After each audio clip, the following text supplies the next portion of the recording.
Olá, turma! Tudo bem com vocês? Espero que estejam todos muito bem. Na última aula que nós tivemos, né, a última videoaula, nós encerramos o capítulo 4, que é o que tem o título aí, né, de tal palo, tal astilla. Aqui eu estou na página 24 do caderno de atividades, que fica no final do livro. Então, lá no final, nós temos as tarefas, né, que nós chamamos de caderno de atividades, e é lá que eu estou. Então, abram, por favor, na página 24. Aqui, né, como de costume, tem um resumo de tudo que nós vimos no capítulo. Eu vou revisar brevemente todos os aspectos, né, que nós vimos nessa unidade, e em seguida vou explicar cada um dos exercícios que vocês vão estar fazendo aí depois, durante esse período da aula, certo? Não é tarefa, vocês vão fazer durante a aula. La família, nós vimos o vocabulário da família, aí nós vimos os familiares, ou parientes, membros da família, né? Vimos o masculino e o feminino. Feminino em espanhol, feminino em português. Nós vimos padre, madre, hijo, hija, hermano, hermana, esposo, marido o esposa, mujer, abuelo, abuela, nieto, nieta, bisabuelo, bisabuela, bisnieto, bisnieta, tío, tía, primo, prima, sobrino, sobrina, suegro, suegra, yerno, nuera, cunhado, cunhada. Nós vimos o que representava cada um desses como membro, né? Vimos um pouquinho, entendemos, na verdade, sem ficar traduzindo cada um deles. Eu acho que essa parte não tem muito segredo, né? A parte um pouquinho mais difícil, vamos dizer assim, foi a questão das descrições, descrever pessoas de forma física, psicológica e também caráter, né? Que nós vimos aqui na página 25 também, né?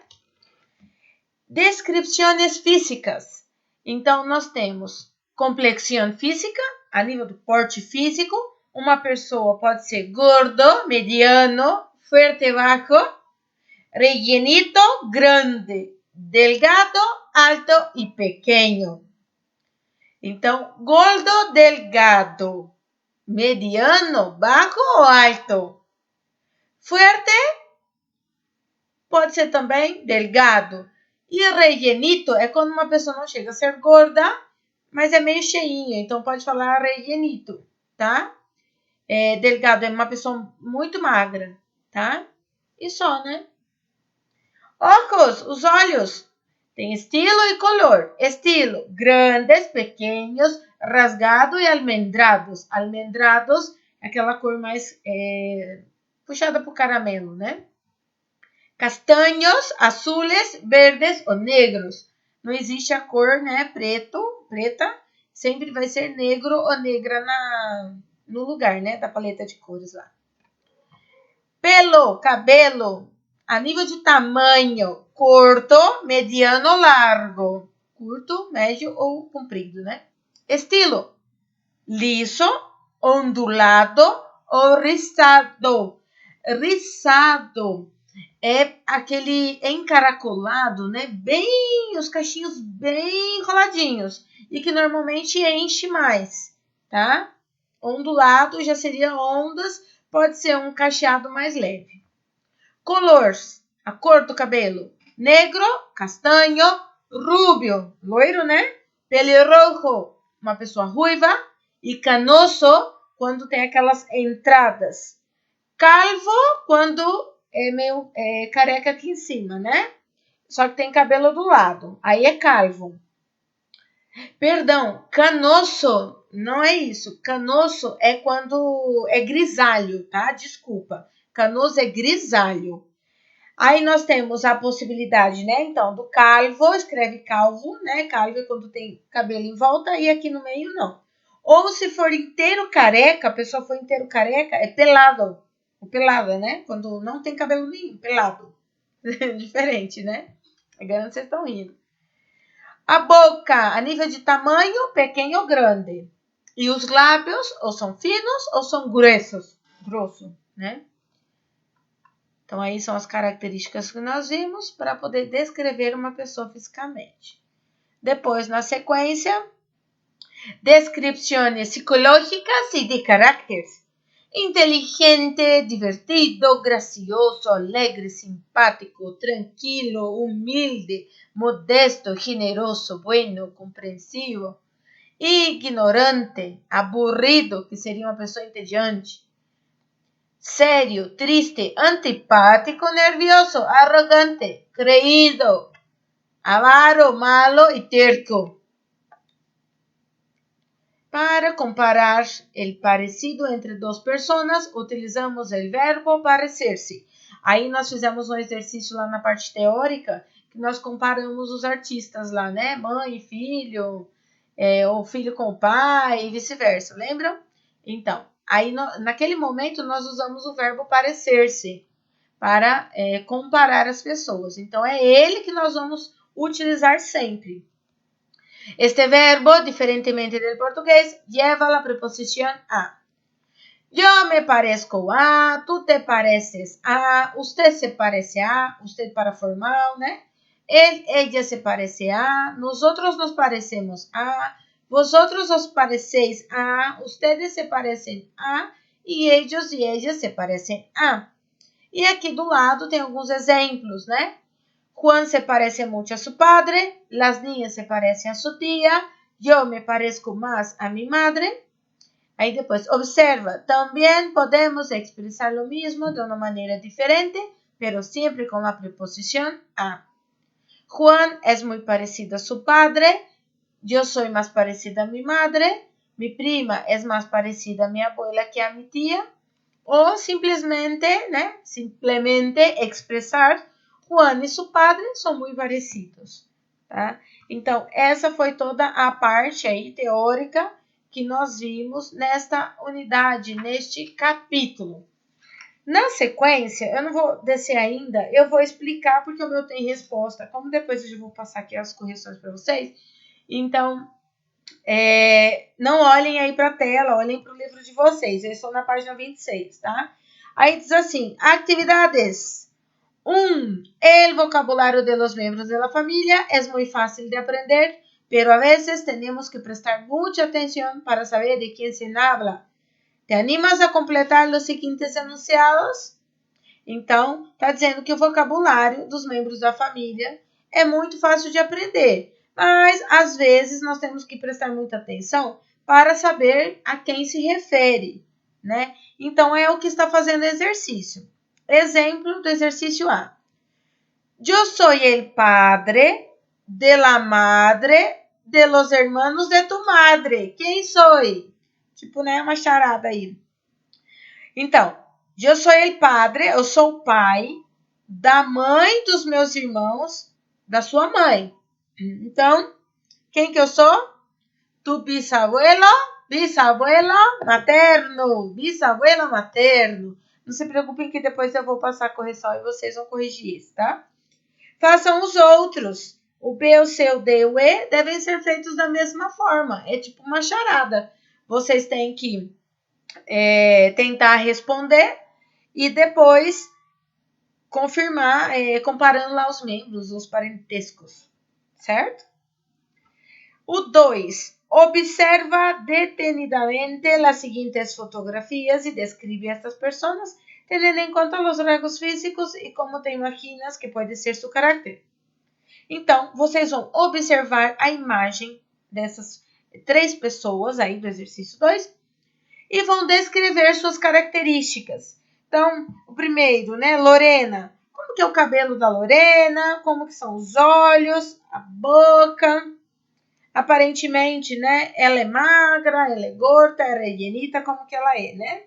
E pela forma, pela expressão, vamos deduzir uma característica aí psicológica do caráter dela. Então, vocês vão descrever. Não esqueçam que para descrever, vocês precisam usar aí o verbo parecer-se, né?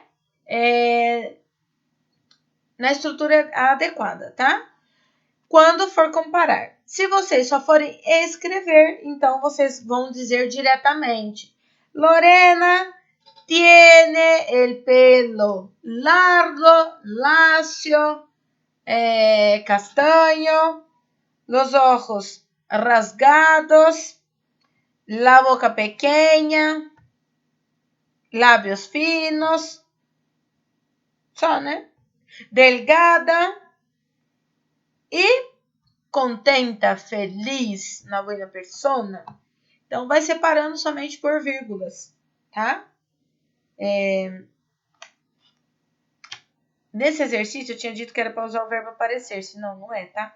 É só para descrever mesmo. Então, descreve a Lorena, o Hernan e o Augusto. Tá bom? Desculpa. Só descrevam. Depois, no 3, aí esse sim é para usar o verbo parecer-se. Então, vocês têm aí 2 meninos, Miguel e Ernesto, e vocês vão comparar. Vocês vão dizer, Miguel, tá, o que ele tem que se parece a Ernesto? Miguel e Ernesto, aí o que eles têm em comum, tá? O exercício 4 e 5 é uma interpretação de texto. Façam o texto, como eu tenho recomendado. Isso vai facilitar vocês a interpretarem exercícios de vestibular, né? Leiam uma vez. Na segunda vez, leiam a primeira vez sem tentar ficar entendendo muito. Só leiam, para o cérebro reconhecer. Depois, na segunda vez, vocês vão tentar entender cada parágrafo, vão circular as palavras que vocês não conhecem, buscar a definição dessas palavras, a tradução dessas palavras, e aí sim chegar a um ponto de entender, o primeiro parágrafo, a palavra-chave é a definição que está falando sobre tal, e assim por diante, tá? Vocês fazendo esse trabalho com o texto, as respostas vêm muito mais fácil. Então, depois que vocês fizeram, leiam o enunciado da questão. Mesmo assim, não faço nem ideia ao que se refere. Depois de ter feito a interpretação e lido o enunciado, vocês vão voltar e procurar aonde que está aquele contexto, não é onde está a resposta, onde está aquele contexto que se refere à pergunta. E aí vocês vão procurar entender e assinalar as respostas, certo? Aí tem o 4 e o 5 desse texto. Na página seguinte, página 28, tem mais texto. Um texto de Van Gogh, entre outros Van Gogh, né? 6 a 8, vocês vão responder sobre esse texto. Façam da mesma forma que eu estou pedindo. Leiam, anotem as palavras, circulem, trabalhem o texto, para vocês ampliarem o vocabulário. Gente, porque eu dou nas provas textos, né? Porque é pro bem de vocês. Vestibular só cai texto. Não vai cair uma pergunta direta. Eu ainda às vezes estou dando perguntas diretas, mas não vai cair pergunta direta. Vai cair um texto, você não vai fazer ideia do que se trata o texto, a não ser que é uma fábula, um conto conhecido, aí você vai saber, né? Senão não tem como você saber, você vai ter que fazer dessa forma. Ler o texto uma vez, ler o texto segunda vez, identificando as palavras. É claro que no vestibular você não tem o dicionário. Por isso que agora é o momento de você procurar as palavras, para você ir ampliando esse vocabulário e quando chegar lá no vestibular, você já ter noção de muita coisa e conseguir associar aquela palavra que você já conhece com uma desconhecida, a ponto de não te prejudicar no entendimento. Certo, turma? Então, eu faço isso pro bem de vocês. É natural, né? Um ponto aí de dificuldade é natural. Muitos, né, de vocês, alguns, na verdade, nunca tiveram espanhol. Então, sempre vai ter uma dificuldade mais daqueles que já tiveram. Mas é assim que se aprende. É procurando. Agora, não pode ter preguiça, né? Larga a mão de preguiça, né? Sem preguiça. Porque dá preguiça procurar a palavra, a definição da palavra. Mas, por favor, não se deixem levar por isso. Tá? É pro bem de vocês. Chegar lá no terceiro, vocês vão estar, nota 1000. Certo? Um super beijo. Façam os exercícios. E a correção? Hoje não. Depois eu vou enviar a correção, porque senão vocês vão copiar, pensa que eu não sei. Nananina não. O tio. Não. Façam. E depois eu envio a correção para vocês. Tá? Um beijo. Fiquem com Deus. E até mais.